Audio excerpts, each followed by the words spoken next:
네, 우리가 계속해서 사사기의 역사적 서론 부분을 다루고 있습니다. 가나안 땅에서 하나님의 백성들이 하나님의 나라를 이루어 가야 되는데 계속 이제 실패를 하고 있는 것입니다. 사실 제 고민이 무엇인가 하면 사사기를 강해하기로 해놓고 나서 계속 살펴보게 되는 말씀들이 하나님의 백성의 실패 역사인 것입니다. 그리고 왜 실패했는가를 살펴보니까 거기서 우리 안에 있는 그 연약함과 그 허물들이 이렇게 드러나는 것입니다. 이것에 대해서 사실 이렇게 전하는 자도 그렇고 듣는 자도 그렇고 불편하거든요. 달갑지만은 않습니다. 그래서 아마도 사사기에 대한 설교가 국내적으로 많이 설교되지 않는 것 같습니다. 그래서 이번에 또 말씀을 준비하면서도 또 어떠한 우리 안에 있는 또 내 안에 있는 그런 치부들을 들춰내실까 그런 조마조마한 마음들이 있었습니다. 그럼에도 불구하고 사사기가 설교되어져야 하는 이유를 제가 두 가지로 정리를 해보았습니다. 첫 번째로는 우리의 성숙을 위함입니다. 히브리서 5장에 보면 젖을 먹는 성도가 있고 단단한 음식을 먹는 성도가 있다 이렇게 말씀을 합니다. 그러니까 어린아이와 같은 성도들은 단단한 음식을 소화시키지 못하기 때문에 죽 같은 것을 줘야 되고, 또 장성한 성도들은 단단한 음식을 먹어야 된다 이렇게 말씀하시거든요.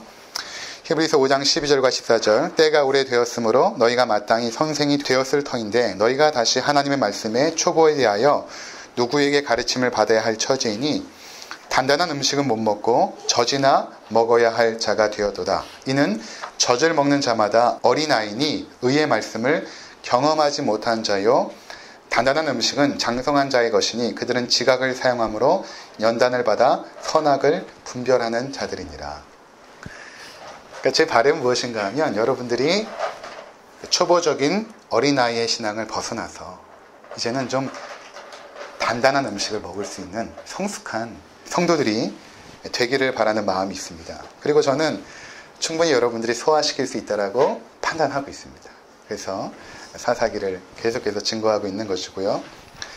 두 번째는 실패의 역사를 통해서 우리의 신앙을 점검해 보는 것은 매우 중요하고 가치 있는 일입니다. 우리는 대부분 내가 그동안 배우고 경험한 신앙의 모습이 전부라고 생각합니다. 저 또한 그랬습니다. 그런데 제가 뉴질랜드에서 사역을 하면서 그곳의 사역자들과 가깝게 지내고 교제하면서 저의 신앙의 틀이 많이 바뀌었습니다. 제 눈에 비친 그들의 신앙의 모습은 한마디로 하면 경건의 모습이 별로 나타나지 않는 거예요. 새벽 기도도 하지 않고 수요 기도회도 없고 또 금요 철야도 없고 특별 기도회도 없고 부흥회 같은 것도 없습니다. 근데 그런 것으로 신앙을 유지해 왔던 저로서는 저렇게 놀고 먹는 신앙인이 다 있나 그렇게 생각을 해왔습니다. 그래서 때로는 우리 한국교회의 신앙의 열정을 그들에게 보여줘야겠다. 한때는 그런 생각도 가지고 있었습니다. 근데 제가 깨달은 사실은 무엇인가 하면 그들에게 우리에게 보이는 신앙의 열정과 그리고 경건의 모습은 잘 보여지지 않지만 그들은 삶의 작은 부분에서부터 하나님의 말씀에 순종하는 경건의 능력이 있었다라는 것입니다. 우리나라가 국가 청렴도로 100점 만점에 53점, 52이거든요. 뉴질랜드가 국가 청렴도 세계 1위입니다. 90점이거든요. 옛날부터 1위를 하고 있어요. 그 배경에는 그리스도인들이 얼마만큼 순전하고 거룩하게 사는가가 이렇게 단단하게 그 나라를 바치고 있거든요. 아주 작은 부분에서부터 그렇게 합니다. 이에 반해 한국교회는 계속해서 제가 느껴지는 것이지만 경건의 모양들과 경건의 열정은 가득하나 실제 삶의 영역에 딱 들어가 보면 세상 사람들과 별로 다르지 않는 것입니다. 이것은 마치 우리가 초등학교 때부터 지금 유치원 때부터 영어 공부를 열심히 하죠. 유치원, 초등학교, 중학교, 고등학교, 대학교까지 영어 공부하지 않습니까? 그런데 막상 외국인을 만나면 영어를 못하는 거예요. 토익 점수, 토플 점수가 높아가지고 뽑아줬는데 외국 바이어와 통화를 하는데 일 처리를 못하는 것입니다. 비슷한 것입니다. 뭔가 제자 훈련도 하고 초급반, 중급반, 헌신자반 교회 각종 프로그램 속에서 내가 훈련받고 연단을 받아서 하나님의 요새는 군사반도 있는데 그런 군사반까지 다 해가지고 막상 세상에 딱 던져졌는데 하나님의 백성답게 살지 않는 것입니다. 뭔가 지금 잘못되고 있다는 것입니다. 성수대교의 붕괴 사건, 삼풍백화점의 붕괴, 세월호 사건, 제천 스포츠센터 화재 사건, 밀양 세종병원의 화재 사건. 그럼 이러한 그 일련의 사건들이 보여주는 것이 무엇입니까? 이것은 우리 사회의 한 단면을 보여주는 것이거든요. 그러니까 우리 사회의 그 병폐를 하나의 상징적인 사건들이 탁탁 드러나면서 보여주는 것입니다. 이것은 무엇인가 하면 뭔가 성장하고 뭔가 부유해진 것 같은데 그 안에는 부패와 썩어짐이 가득하다는 것입니다. 그것이 빙산의 일각처럼 툭툭 역사적인 사건들로 드러나는 것이죠. 앞으로 계속될 것입니다. 거기에는 기독교인이 함께 공존하고 있죠. 그래서 우리가 지금 살피게 될 내용이 무엇인가 하면 하나님의 백성이 세상 속에 딱 던져졌을 때, 들어갔을 때 과연 그들이 어떻게 살아야 되는가 하는 것입니다. 과연 무엇을 목적으로 삼고 살아야 되는가? 굉장히 중요하거든요. 무엇을 목적으로 삼고 살아야 되는가? 그 목적에 따라서 우리 삶의 살아가는 방식이 결정되기 때문에 굉장히 중요한 것입니다. 근데 오늘 본문을 여러분이 잘 살펴보게 되면 여기서 무슨 설교거리를 끄집어낼 수 있는가 하지만 잘 여러분들이 성경을 읽으시면 이스라엘 백성들이 계속 추락합니다. 그들은 우리가 그동안 살핀 것처럼 가나안 땅에 있는 자들을 진멸하지 않았습니다. 쫓아내지 못한 것이 아니라 쫓아내지 않은 것이죠. 성경 기자는 그 안타까움, 쫓아낼 수 있었는데 하나님께서 함께 하심으로 쫓아낼 수 있었는데 그 쫓아내지 아니한 것에 대한 그 안타까움을 가지고 쫓아내지 못하였더라 이렇게 쓰는 것입니다. 27절에 보시면 쫓아내지 못함에 가나안 족속이 결심하고 그 땅에 거주하였더니 29절에도 가나안 족속을 쫓아내지 못함에 가나안 족속이 게셀에서 그들 중에 거주하였더라. 계속해서 후렴구처럼 반복하고 있죠. 쫓아내지 못하였더라. 쫓아내지 아니하였더라. 그랬더니 그들이 거기서 함께 거주하였더라. 이스라엘 백성들은 그곳의 주민들을 진멸하지 않고 그들을 살려놓아서 그들의 노동력을 착취하려고 했던 것입니다. 그러니까 하나님의 거룩한 전쟁을 제국주의 전쟁으로 바꿔버린 것입니다. 그들의 자원을 착취하여서 자신의 삶을 확장하려고 했던 것입니다. 그것도 하나님을 이용해서 그런 것입니다. 27절에 등장하는 지명들은 베스안이나 다낙 등 이런 지명들은 대부분 그 가나안 땅에서 중요한 무역로에 해당하거든요. 전략적으로도 굉장히 중요한 도시들입니다. 근데 그곳의 주민들을 살려놓았다라는 것은 우리가 생각해 볼 문제입니다. 33절에 보면 베세메스라는 도시, 또 베나닷이라는 도시가 등장하는데 이 성경의 벳이라는 단어는 집이라는 뜻이거든요. 집. 그러니까 세메스는 태양이라는 뜻이에요. 그래서 태양의 집. 베나닷도 마찬가지로 아낫의 집. 이곳이 어떤 곳이냐면 신전입니다. 태양신을 숭배하는 신전. 아낫신을 숭배하는 신전. 신전이거든요. 그 신전이 있는 그 도시를 진멸하지 않았다라는 것입니다. 무역으로 굉장히 중요한 도시뿐만 아니라 신전이 있었던 도시도 진멸하지 않았다. 그 지금 보고인 것입니다. 자, 이러한 도시를 진멸하지 않았다는 것은 무엇을 의미하는가 하면 그들이 가나안 땅에 들어갔을 때 그들의 문화에 매료되었다는 것입니다. 그리고 동화되었다는 것입니다. 항상 신전이라는 것은 돈과 직접적으로 연관이 됩니다.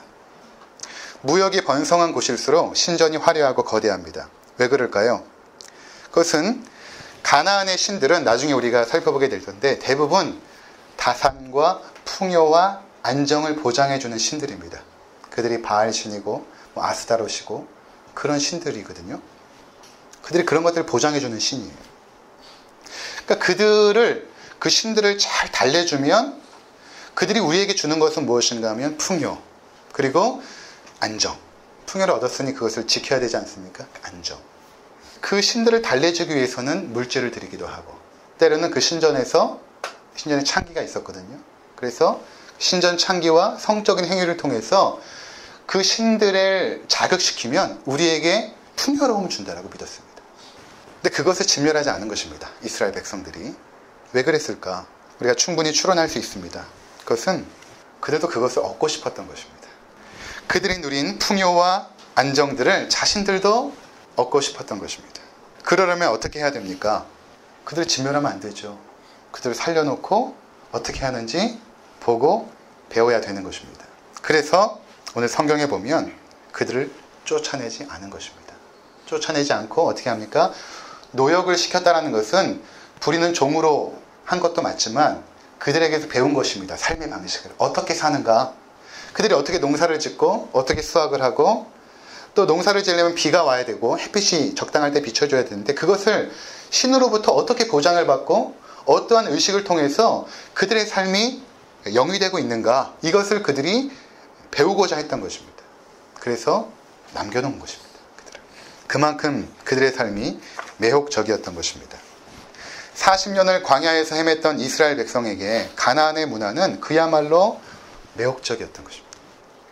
그것에 눈이 먼 나머지 하나님의 사명을 잊어버린 것입니다. 여러분, 우상 숭배와 그리고 돈, 그리고 가나안의 그 삶의 방식은 아주 긴밀하게 이렇게 연결이 되어 있습니다. 우상이라는 것은 대부분 우리가 간절히 얻고 싶어하는 그것이거든요. 그것이 우상입니다. 내가 가장 간절히 얻고 싶어하는 것. 그것을 얻어내고자 때로는 형상으로 만들기도 하고 때로는 종교라는 이름을 만들기도 해서 거기서 자신이 원하는 것들을 다 투영시켜서 그것을 얻어내고자 하는 것입니다. 그토록 자신이 원하는 것을 얻기 위해서 우상을 만들어 섬기는 것입니다. 인류 역사가 흐르면서 그 대상만 바뀔 뿐, 가나안 땅에서는 바알과 아세라, 오늘날에는 그 어떤 종교를 할지라도 그 대상만 바뀔 뿐 사실은 자신이 얻고 싶어하는 것을 얻어내려고 하는 것이죠. 처음에 출발은 좋습니다. 명상이나 수행을 통해서 불교 같은 경우도 사실은 부처를 믿는 종교가 아니죠. 자신이 부처가 되고자 하는 종교 아닙니까?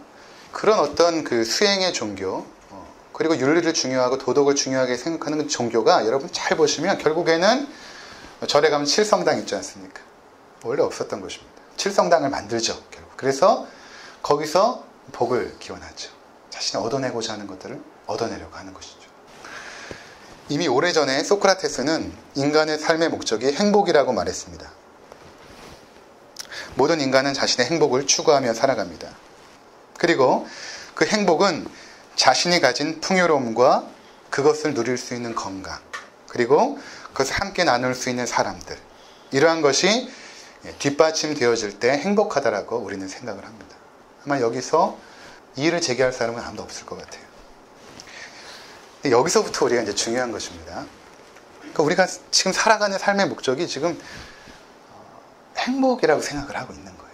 그것이 우리가 이 땅에서 누리는 즐거운 행복이든지 마음으로 누리는 그런 평안의 행복이든지 어떻게 하든 우리의 행복을 추구하며 살아갑니다. 그리고 모든 결정과 선택은 그 행복을 얻어내려는 방향으로 지금 가고 있거든요. 그래서 우리가 괴로워하고 힘들어하는 대부분의 이유를 보면 이런 것입니다. 내가 행복하기 위해서 결혼을 했는데 왜 행복하지 않지? 내가 행복하기 위해서 아이를 낳았는데 왜 행복하지 않지? 내가 행복하기 위해서 좋은 대학도 가고 이렇게 좋은 일자리도 잡았는데 왜 행복하지 않지? 우리가 지금 행복이라는 삶의 목적을 설정해 놓고 계속 행복하지 않은 것입니다. 가나안 땅에 들어간 이스라엘 백성이 실패한 이유가 바로 여기에 있었던 것입니다. 그들은 자신의 삶의 목적이 행복이라고 생각한 것입니다. 그리고 그 행복은 자신이 소유한 물질적인 풍요에 있다라고 그들이 믿었던 것입니다. 근데 그것을 누리고 있는 가나안의 사람들을 보니까 매료된 거예요. 그동안 광야에 있을 때는 보지 못했으니까 항상 사람이 불행하는 첫 번째 이유가 비교하면서부터 불행해지지 않습니까? 딱 들어가는데 벌써 자기의 모습과 비교가 되는 거예요. 그들이 누리고 있는 풍요로움들, 그들 마음속에 잠재되어 있던 그 죄악된 본성, 그것이 이제 드러나기 시작한 것입니다. 그러니까 그들을 살려주기 시작한 거예요. 나도 저렇게 살고 싶다.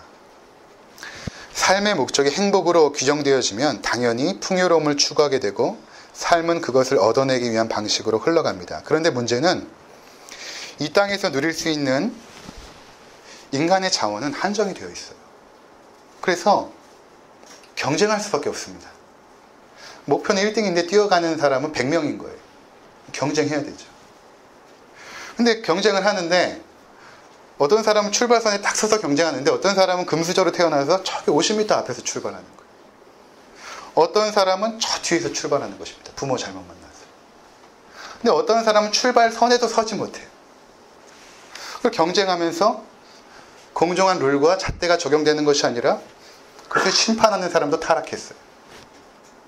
뛰면서 서로 짓밟습니다. 그런 가운데 내가 얻어낸 그 1등이라는 행복, 어떤 사람들은 얻을 수 있겠죠. 근데 그것이 얻는 순간 두려워지는 것입니다. 유동적이고 일시적이고 또 누군가 달려오기 때문에. 그러니까 되게 불안할 수밖에 없는 것입니다. 그리고 그 불안은 얻은 것이 많은 사람일수록 더 불안해요. 여러분, 그렇다면 하나님의 백성의 삶의 목적이 무엇입니까? 그리고 또 어떠한 방식으로 우리는 살아가야 되는 것입니까? 성경을 부지런히 연구한 우리의 믿음의 선배들이 웨스터민스터 소요리 문답 1번에서 인생의 목적을 아주 잘 정리해 주셨어요.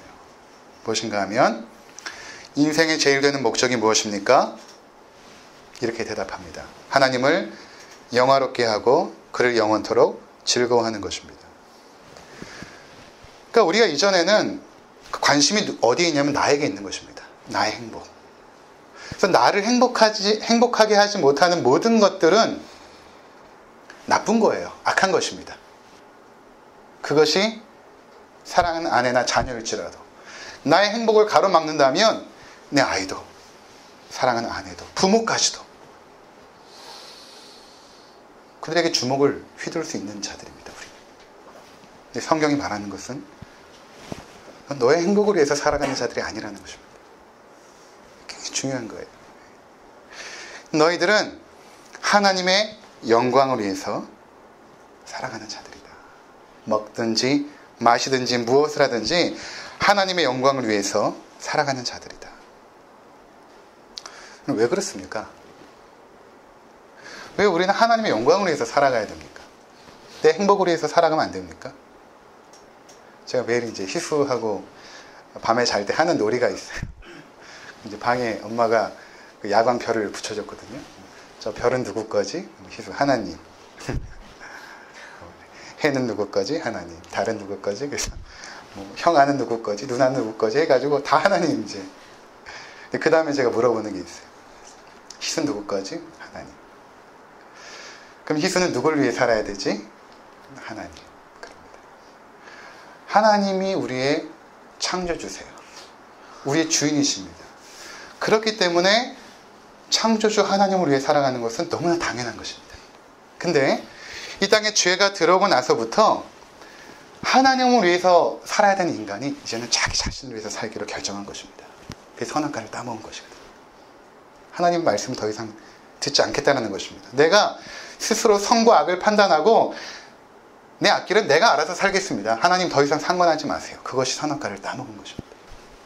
따라서 우리는 이렇게 물어야 되는 것이죠. 행복을 위해 결혼하는 것이 아니라 하나님이 기뻐하시기 때문에 결혼하는 것입니다. 내가 하나님의 영광과 그분을 기쁘시게 하기 위해서 결혼했는데 하나님께서의 결혼 생활을 기뻐하실까? 이렇게 물어야 되는 것입니다. 우리는 나의 행복을 위해서 자녀를 낳고 키우는 것이 아니라 그것을 하나님이 기뻐하시기 때문입니다.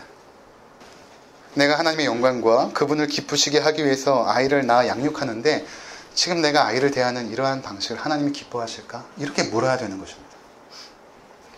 나의 행복을 위해서 일하는 것이 아니라 그 일을 통해서 하나님께서 기뻐하시기 때문입니다. 내가 하나님의 영광과 그분을 기쁘시게 하기 위해서 이 일을 시작했는데 과연 내가 지금 일하는 이 모습을 하나님이 기뻐하실까? 이렇게 물어야 되는 것입니다.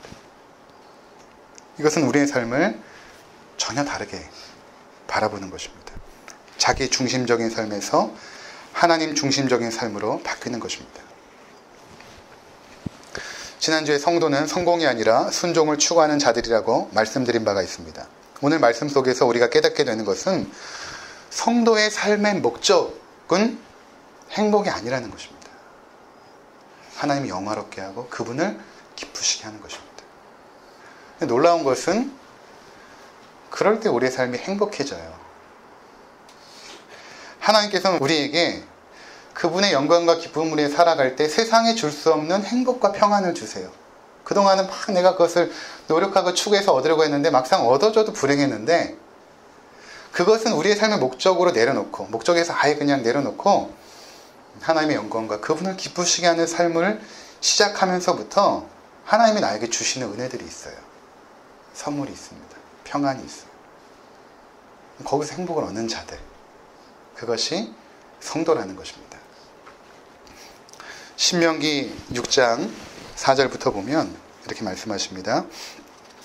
이스라엘아 들으라. 우리 하나님 여호와는 오직 하나인 여호와시니 너는 마음을 다하고 성품을 다하고 힘을 다하여 내 하나님 여호와를 사랑하라. 오늘 내가 내게 명하는 이 말씀을 너는 마음에 새기고 내 자녀에게 부지런히 가르치며 집에 앉았을 때이든지 길에 행할 때이든지 누웠을 때이든지 일어날 때이든지 이 말씀을 강론할 것이며 너는 또 그것을 내 손목에 매어 기호로 삼으며 내 미간에 붙여 표를 삼고 또 내 집 문설주와 바깥문에 기록할지니라. 이스라엘 백성에게 가장 중요한 계명이 무엇인가? 이거 쉐마라고 하는 것인데, 이스라엘아 들으라. 지금도 그들은 이 교육을 해요. 뭐냐면 마음을 다하고 성품을 다하고 힘을 다하여 내 하나님 여호와를 사랑하라. 가장 중요한 것입니다. 자, 그런데 이것을 너희가 기억하고 자녀들에게 계속 가르칠 뿐만 아니라 잊지 않는 방식으로 계속 가르쳐야 되는데, 그 다음에 뭐라고 말씀하시냐면 내 하나님 여호와께서 내 열조 아브라함과 이삭과 야곱을 향하여 내게 주시라 맹세하신 땅으로 너로 들어가게 하시고 내가 건축하지 아니한 크고 아름다운 성읍을 얻게 하시며 내가 채우지 아니한 아름다운 물건이 가득한 집을 얻게 하시며 내가 파지 아니한 우물을 얻게 하시며 내가 심지 아니한 포도원과 감람나무를 얻게 하사 너로 배불리 먹게 하실 때에 너는 조심하여 너를 애굽 땅 종 되었던 집에서 인도하여 내신 여호와를 잊지 말고 네 하나님 여호와를 경외하며 섬기며 그 이름으로 맹세할 것이니라.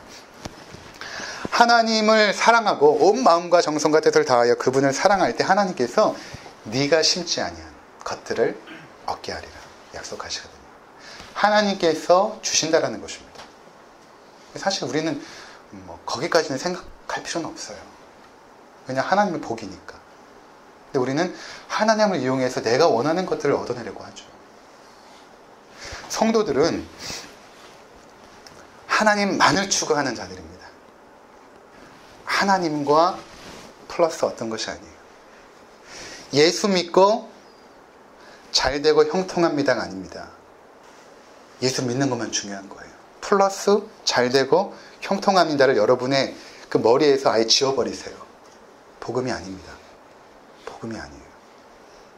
예수 믿는 것 자체, 그것이 복입니다. 하나님이 복이시고 복의 근원인 것입니다.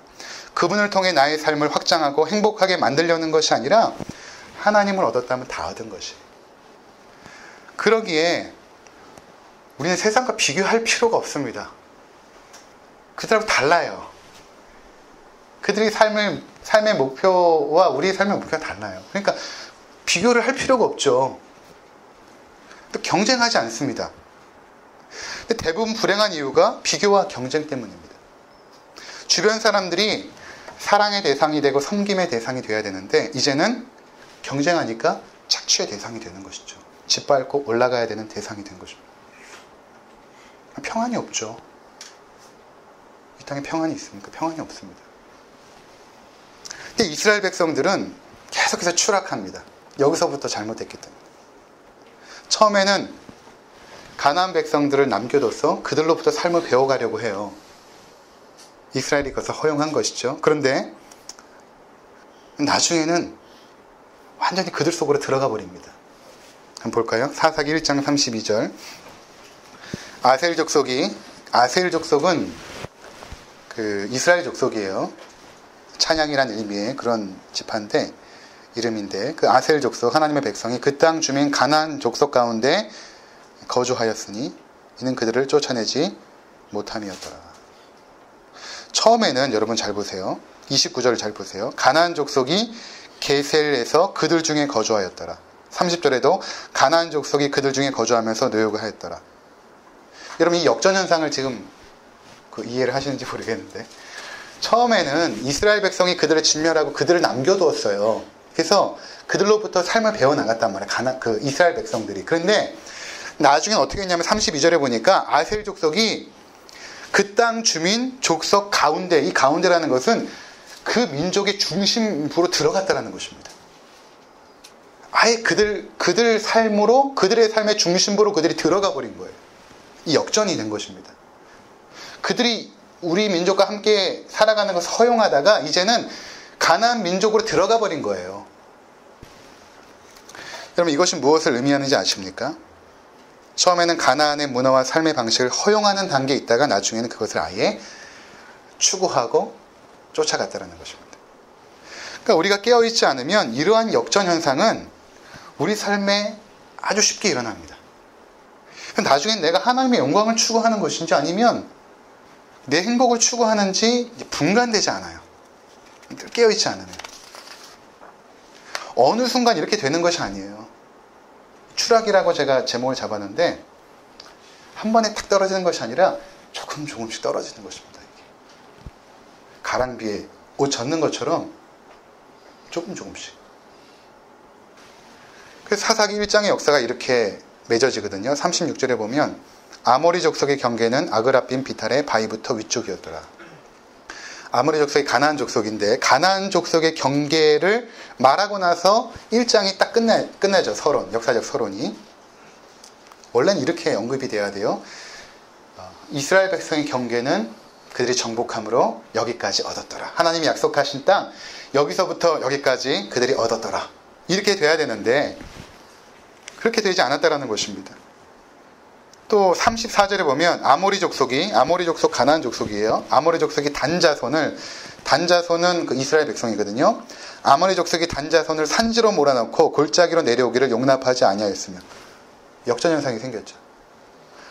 아예 그 단자손을 산지로 몰아낸 것입니다.